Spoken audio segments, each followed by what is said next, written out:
Hello everybody and welcome to the final Britball with the Breens for this season. For Britball anyway. I think we're going to carry some stuff on in for the NFL, but We'll have to review the finals. Yeah, we'll review the finals of course. So yeah, we'll have a look at that. But so this week we're going to go over the semi-final results from a couple of weekends ago, and then we're going to put our reviews in for what we think will happen in the finals next week. So some really good games by the looks of it. Some really tight games, some not so tight games, some shockers that nobody was expecting. So a good mix of games over the last weekend. So we'll go through them now. The first game in the Premiership, was, I put up it would be a thumping. Few folk questioned that, but by the end of the first quarter, it was quite clear that it was going to be a thumping. After London Warriors beat Manchester Titans 63-0 in the semi-final of the Premiership. Yeah, I mean, it is a thumping. I think it's probably worth pointing out that, when you were saying it's a thumping, it's not criticism of the Manchester Titans. No. We spoke all year about just how far the Warriors are ahead of everybody else, and it just showed that really. The game was over as a contest by the end of the first quarter. Yeah.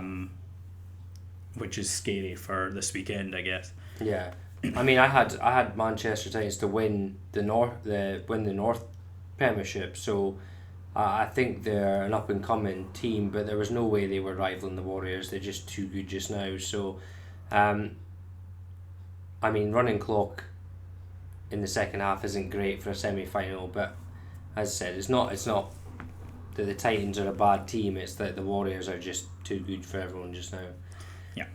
The other game, however, much tighter. The Tamworth Phoenix 7, London Blitz 6.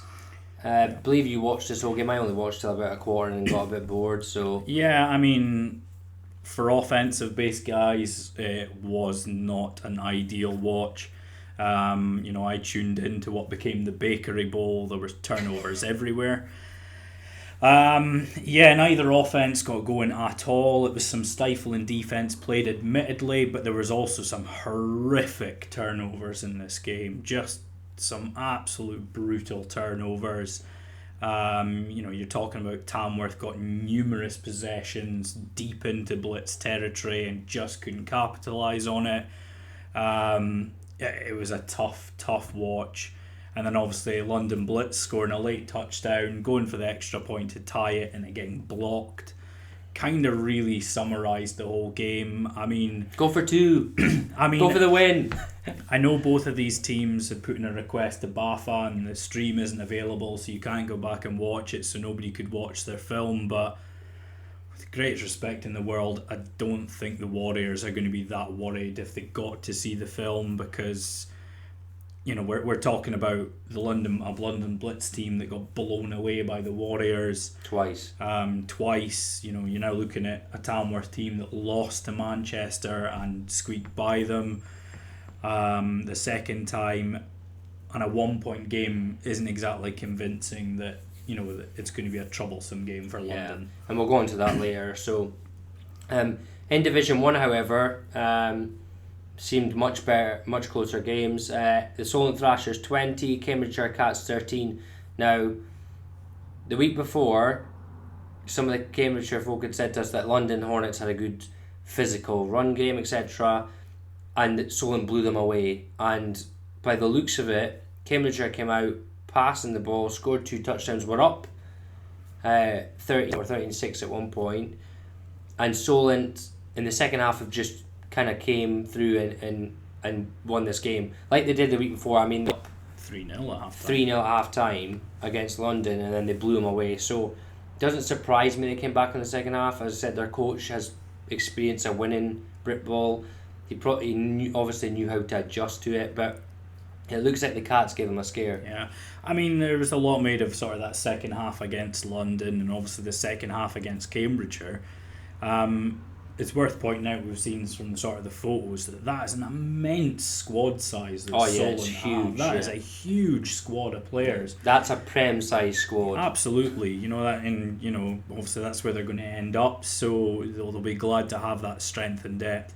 But when you're talking about the end of that Hornets game and the end of the Cats game, you'd have to say that a lot to do with it has to do with the ability to rotate guys when guys are getting tired, because we know the Cats have a decent squad, but that Solon squad was huge. Well, it was actually interesting because when we were sitting speaking about it, Inverclyde posted up their squad and Solon posted up their squad, and I sent you both the pictures and went, oh my word, look at the size difference. So it just shows you that Solon are going to be a Prem team next year. They have an absolutely huge squad, so kudos to them, and it's probably why they just managed to outlast the Cats. The other game, the Sandwell Steelers 21, Northumberland Vikings 3. What's interesting about this one was Northumberland looked like they were solid in the first drive. Marched down the field, kicked a field goal. Then after that, their offense just could not move the ball anywhere near as well as they did the week before. So Sandwell, again, another team that seemed to be really good at adjusting, but also are dangerous, much more dangerous on offense than the other opponents they've had this year. Yeah, and I mean, you're talking about a team that was 20-0 down to East Kilbride in the quarterfinals, and since then they've conceded 3 points in the next 6 quarters of football. Yeah. I watched this game simultaneous to the Blitz Tamworth game. It was a great game of football. Again, a lot of defensive work. Northumberland had their opportunities. They took the lead 3-0. They got a couple of turnovers late in the game. They got good field position off a big pick return. But yeah, the Steelers looked really strong. They were moving the ball early on. It slowed down towards the end of the game, but whether there was a lot of clock management in there, they obviously felt confident in their defence that Northumberland weren't going to score quickly. So the play calling got a bit more conservative in the second half to really try and slow things down. And you always wonder, how much did they want Solon to see? Do they want, if they're up 21-3, do they really want, at halftime, do they really want to throw out some more plays that Solon might get a chance to see? But one thing that struck me was that Northumberland offensive line was not the Northumberland offensive line that we played in the last game of the season. That unit looked massive in comparison. I don't know if there was just players missing, or if they come back, but there were some massive units on that offensive line that I did not recognise from when we played them. So Northumberland, if they've got a team together for next season, they have a really solid foundation. If these guys are turning up every week, I don't know what the situation is, but it just didn't look like the same offensive line we faced a couple of weeks before. So a good win for Sandwell. In the Division 2, the biggest shock of the weekend by some way, Birmingham Bulls 12, Inverclyde Goliath 30.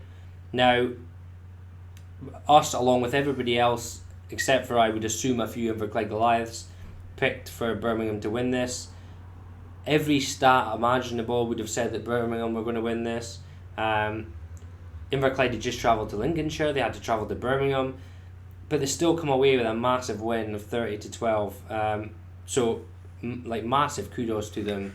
But I'm still perplexed as how they've done it. Yeah, I mean, you have to ask what they did during all the teams in the NFC 2 North had a big break during the season due to Carlisle's absence, and you have to ask what they did during that break, because they previously lost to Dumfries, they previously lost to Clyde Valley, and then since then they haven't lost a game, and they've come back. They beat the Hunters, they beat the Blackhawks in the last game of the season. They beat Lincolnshire, and now they've toppled the Bulls. It seems like the Bulls had a lot of turnovers. They couldn't really stop the Inverclyde run. We're talking about even things at like 22-12 in the fourth quarter. There was a long injury delay, and on the first play the Bulls get down to the 1 yard line, and then they get there and they get stuffed 4 times, and it's a turnover on downs. It just seemed like the Bulls' offense never got going against the Inverclyde defense at all. Yeah, and that's interesting. I mean, from what we've seen of Inverclyde, they are a physical team. Now, I know there's so much stuff about the West Coast Trojans and that, but unfortunately it is true. Like, I actually had a chance to look through their team, and there was a load of ex-West Coast Trojan, Wolves players, Glasgow, East Kilbride. That it's not a rookie team, although it's a rookie season. And I'm almost certain that when we played the Trojans years ago, we couldn't stop the run game either. Their 3 interior linemen were absolutely massive guys, and they just destroyed you. And they used to run a trap play. Our dad used to say that they used to run it for Team Scotland. They used to run a trap play that just used to batter the hell out of you and run straight up the gut. And it seems like that has carried into the Inverclyde Goliath team. Now, where that was at the start of the season, I'm not sure. I don't know where the huge change has come. But whatever they've done, they've managed to build a unit that seems to be too physical for any of the teams they've played so far since halfway through the season. Yeah. But where we come in here is that Clyde Valley managed to keep them at bay on most parts. Yeah. And at Birmingham, at 22-12 down, had a chance to go and score, and Inverclyde came up 4 times, stopped them on the 1 yard line, and that's a huge momentum shift. And then I believe the last score was actually a pick. Yeah, I think there was 6. like So 2 picks thrown back to back and 2 Birmingham drives, because yeah, at this point they're just trying to throw up and see what they can do. yeah, But yeah, I mean, there's clearly been a change. yeah, You know, whether they've installed new stuff during the break, whether they've recruited a couple of more bodies in, we don't know is the honest answer to that. yeah. But they've clearly made some sort of change, and it's had a huge impact on their results. Yeah, and I mean, we'll talk about it later, but it'll be up to Holland to try and stop that run game. But again, a great result for them, and they're going to the bowl game. They're going to Division 1, so they'll be up in the division we played in last year, so that'll be interesting. The next game, the Holland Spartans 21, Clyde Valley Blackhawks 6. Now, this isn't a huge surprise to me, purely because Clyde Valley have really struggled to score points in the last 3 games of the season. Against Leeds they managed, but you know what my feelings on Leeds are. Halton managed them, didn't let them score many points at all, managed to get some scores themselves, and then looked like they just closed the game out pretty easily in the end. Yeah, and I mean, Halton have looked efficient all year. It doesn't matter who they play, doesn't matter where they come from, they just put up the points, they keep their oppositions quiet. You know, Clyde Valley have made a lot of big strides in the last couple of years. You know, maybe it was just a year too early for them. Maybe they just need to add a few more bodies, a few more pieces in there. You know, but it's a strong win for Halton again. They obviously like playing at home in that stadium. I mean, who wouldn't? Well, they won that award. Yeah, I can't remember what it's called. I can't remember off the top of my head, but you know, for Division 2 for their field overall, was it not? Yeah, it was overall for their field, their spectators, their changing rooms. Because I seen East Kilbride had for Division 1, so yeah. You know, they've got really good facilities. They've obviously got a strong team, a physical team. Just take some cold water with you for the showers in Newcastle. Yeah, that's all I'm saying. Strongly advised. Scalding water is a given. Yeah. But yeah, I think they are a solid team. I had a look. One of the guys that started following us. Their running back that broke his leg. He looked like he was a bit of a demon when he was running. Obviously, they won't have him, but they must have folk that can fill in behind. So it'll be interesting to see what they do for the final. The next game, not actually a surprise to us. Essex Spartans 20, Bournemouth Bobcats 42. Kind of said Bournemouth have been able to put up points all year. Even on London Blitz, they put up a load of points. They only got beat by 5 points over the 2 games or something ridiculous. Essex Spartans, I believe, lost their starting QB early in the game, and this has maybe slowed their scoring down, and their defence just couldn't keep up with Bournemouth's attack by the looks of it. Interesting team, Bournemouth, this year. Yeah, and I mean, you know me. I am a stats man. Yeah. I don't just look at the wins and losses of a team during a regular season, and when you're looking at the points for, the points against. If you check out our Twitter account, we did that before the semi-finals. There'll be more going up this week. It suggested that Bournemouth were likely the stronger team, mostly based on that offensive output. It seems to be that was the case. As you say, Essex have obviously suffered a big blow, losing their quarterback, but Bournemouth have really racked up the points against what was a sturdy defence all year. Yeah, it was a really good defence, gave up the least points in that division, and they were the number 1 seed. They have been promoted. I'm not sure the ins and outs of what's happened there. Yeah, if someone wants to get in touch and explain that, they've obviously been promoted, so it's still a congratulations to them. Yeah. And I'm sure they'll be looking forward to the challenge of Div 1. Yeah. So next game and last game, South Wales Warriors 16, London Blitz B 6. Now, again, we thought this one would be close because of the game the week before. London Blitz playing Torbay and the scoreline being similar. My biggest thing was that I thought South Wales would win this one purely because of the travel to South Wales by London. This was a really close score. London Blitz, again, have struggled to put up points against a decent defence for the second year running. Yeah, I mean, my name's probably Mud in South Wales. I got this one wrong. Yeah, in fairness, at least it wasn't sort of a complete blowout the other way, and I missed it by that much. But missed it by that much. It's worrying to see a London Blitz B side that put up so many points so freely get to this stage and struggle to score. You at that point you start to question maybe some of the teams around them, the teams that they're playing against. Are they not having the biggest challenges during the season, to put up these points? But on the flip side, they had Bournemouth and they put up plenty of points against them. Yeah, and I guess from that point of view is it's only going to get worse because Bournemouth are not going to be there next year. Yeah. So who are they going to have to warm up against? Swindon, Hastings and Jurassic Coast. Gads.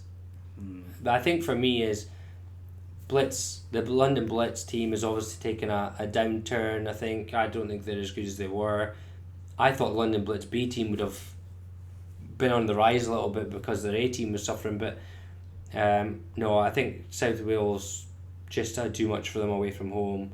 So it'll be interesting to see what happens when they go into this bowl game. Yeah.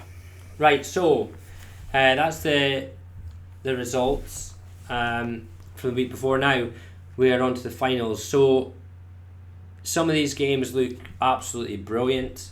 Others we're not sure about, but they've all earned their place in the next division up, or their place in the finals anyway. I think there'll be some decent games here. So we'll start off with the Premiership. The London Warriors versus the Tamworth Phoenix. Now, as I think, I don't think this one's going to be close either. Some guy was betting everybody 20 quid that Tamworth were going to win this one, and I'm not entirely sure where he's getting that from. Our graph that you've done just paints a lot of picture of it's just going to be one-sided. Yeah, I mean, the closest category we're talking about here realistically is wins. London have won every game, Tamworth have only lost one. But outside of that, I know you're talking about the London Warriors with 61.27 points a game. Tamworth are 28.18. London 3.18 against per game. Tamworth 8.18 against per game.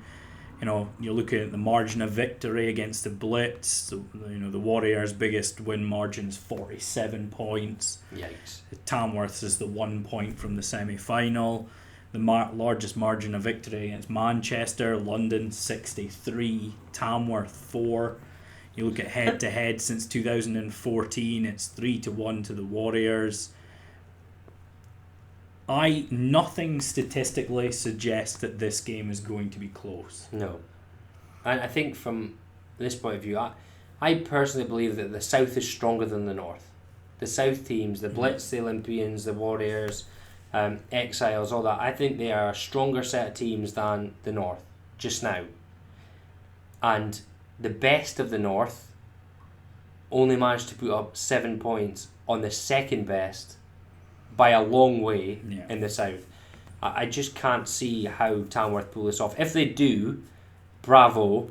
And I'm sure we'll hear from them. Yeah, I'm sure we'll get a ripping or two, but I just cannot see this one going anywhere but a decent London Warriors win. This might be one of the only times that the Warriors can put on a second string team in the second half in order to see out Britball. Yeah. I see it being that them up by 3-4 scores at the half. I mean, it sounds redundant, it sounds cliche, but just after watching that semi-final, the first and absolute most priority for this Tamworth Phoenix team going into Britball is they have to cut out the turnovers. Yeah. They were very good defensively, they got the ball back a lot, but they turned the ball over numerous times and they need to cut that out or it could be over very early. Yeah. So that's one that's I just don't see that one going any other way. But we'll see.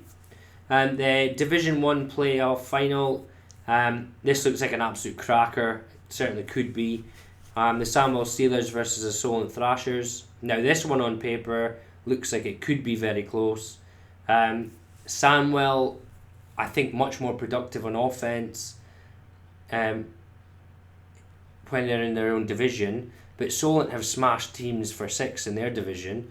When it came to the tighter games, Sandwell were down.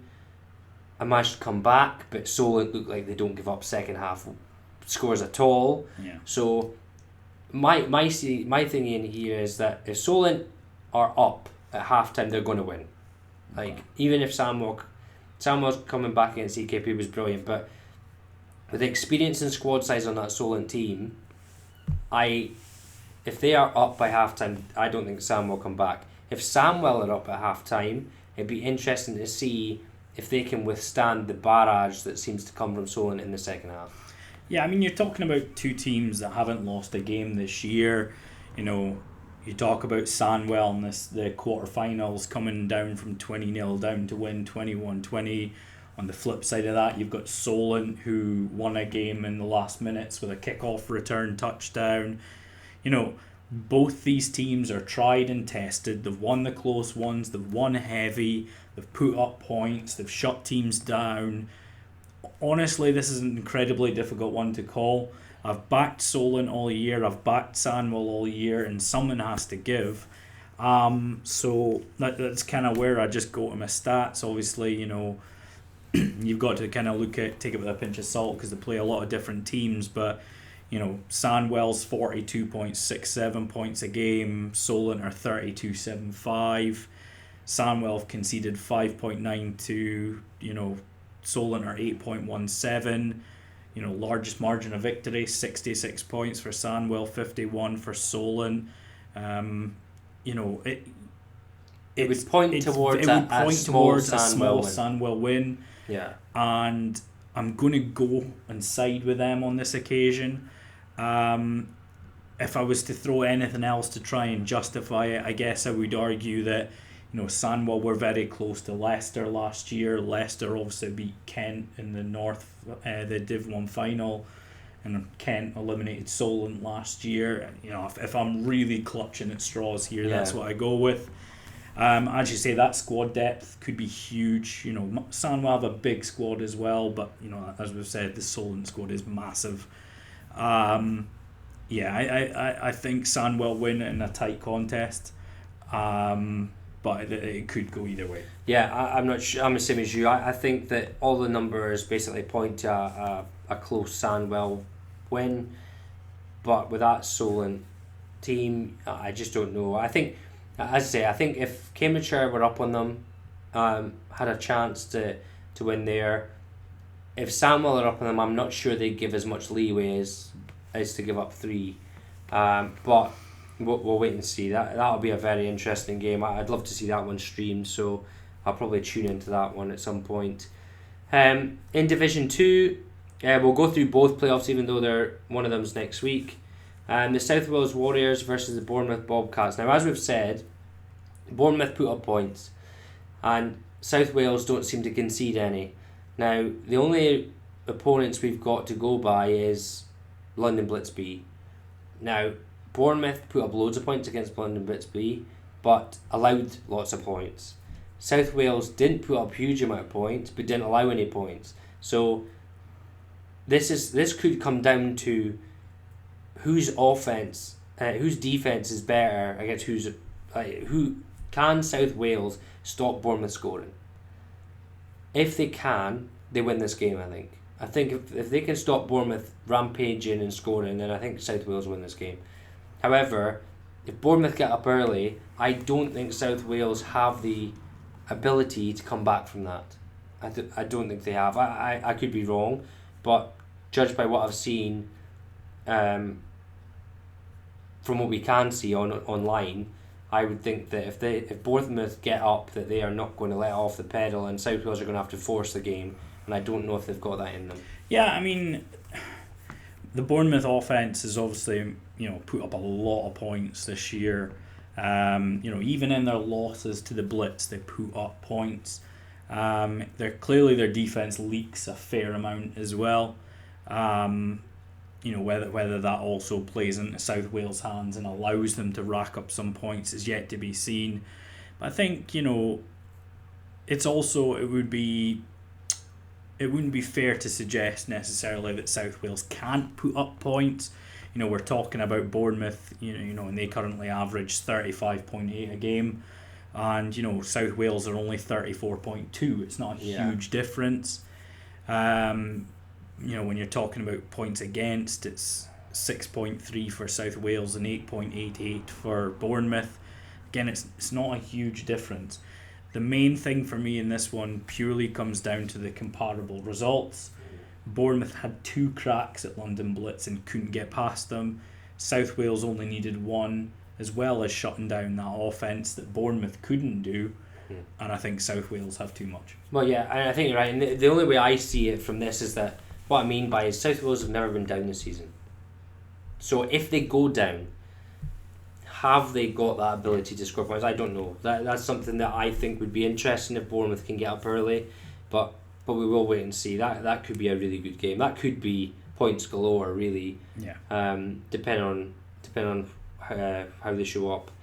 The last game, the Holland Spartans versus the Inverclyde Goliaths. Now, as we said earlier, we struggle. We do not know what Inverclyde have changed since mid-season. From what we've heard the last 2 weeks, they run the ball, which doesn't surprise me. And their defense doesn't give up much. So it'll be interesting to see if Halton can stop the run. If Halton can't stop the run, then I'm not sure anything else really matters. If they cannot stop Inverclyde running that ball, then I don't think anything else matters in this game. They seem to be solid defensively, Halton, but I am concerned that Leeds managed to put a point on them, and Leeds are not the offence that Inverclyde are going to rock up to Newcastle with. Yeah, I mean, I also appreciate, Halton are quite tired now of this stereotype with a, physical Scottish side. Yeah. They've made that perfectly clear today. Because they've beaten two of the teams from the north on the way to the playoff final. It's a difficult one. Halton have looked good. I guess you could argue that, for as much as Birmingham were lauded as being sort of the best team in Division 2 North, possibly Division 2, that they didn't play anyone outside their division until the semi-final, and they lost that one quite convincingly to Inverclyde. I guess it comes down to comparison for me. I didn't back Inverclyde. I can't remember I don't think I backed them in the quarterfinals because of the journey. I didn't back them in the semi-finals, and I'm pretty sure they'll be sitting at home if they are watching, going, I really hope he doesn't back us again, so we can use it as a bit of motivation. If they don't watch, then I don't know. Again, for me, it comes down to comparison. You're talking about Halton, 42.6 points a game. Inverclyde are 21.89 against Halton, 6.1 against Inverclyde, 14. Even looking at the margin of victory against similar teams, although we said that Inverclyde really have done something in that break and really improved, their victory against Dumfries was 9 and their victory against Inverclyde was by 2.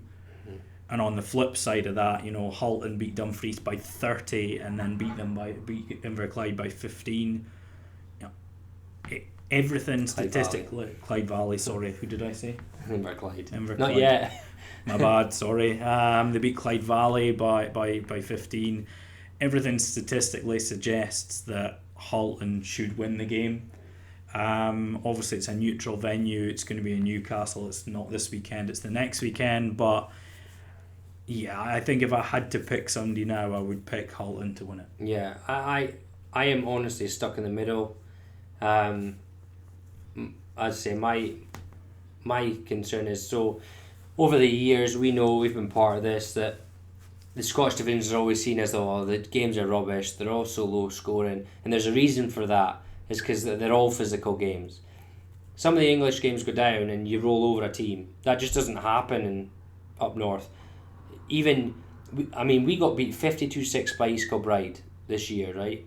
And would you say that it was just... I would almost guarantee you half that team would not say it was just a breeze in the park. It was still a physical battle, even though they were up so many points at the half.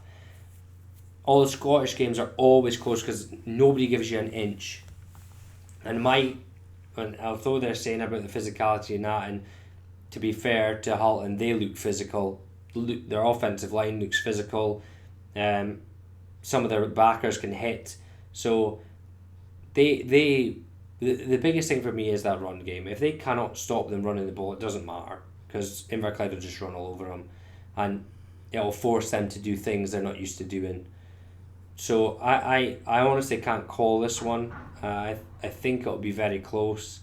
It'll be... I guess the thing is if Inverclyde have to chase the game, do they have a passing attack? I'm not so sure, judging by their social media. But one thing that they do have an abundance of is experience. So they have 20 players that have played numerous years, at least 20 players that have played numerous years and have played in higher divisions as well. So they have experience. Their general manager, starting running back, whatever else he is, referee, he has played at a much higher level than what he's playing at just now. So he will know, and he will have his team knowing that there's certain things that they can do, whereas if they get up, Halton will have to force the game or whatever. But I do think if Halton get up, I don't know if Inverclyde can chase the game. But at the same time, they did that against Lincolnshire. So this one is totally up in the air, and for me, I honestly can't call who's going to win this one. I just said by stats you'd go with Halton, and I have picked Halton in my picks, but I generally think this one could go either way. Yeah, and that's kind of how it is with a lot of these games. You wouldn't expect to get to many finals and it'd be one-sided or clear and obvious who's going to win. As I say, I stick with Halton. They've been so solid all year. I just think that they've got a good squad, they've got a good offense, good defense, and I think that should be enough to get them across the line. Yeah. So that's our games. As I say, we'll maybe do a review of the finals. Maybe into when we do some of the stuff for the NFL. But other than that, this is our first season really doing this, so we're going to try and make some improvements for next year. Hopefully you'll see a big difference in starting to get used to actually work the software for a start. But again, thanks for watching. If you do have anything, get in touch with us on our Twitter page. We'll hit you back. And if not, we'll catch you for a review of the finals. Enjoy.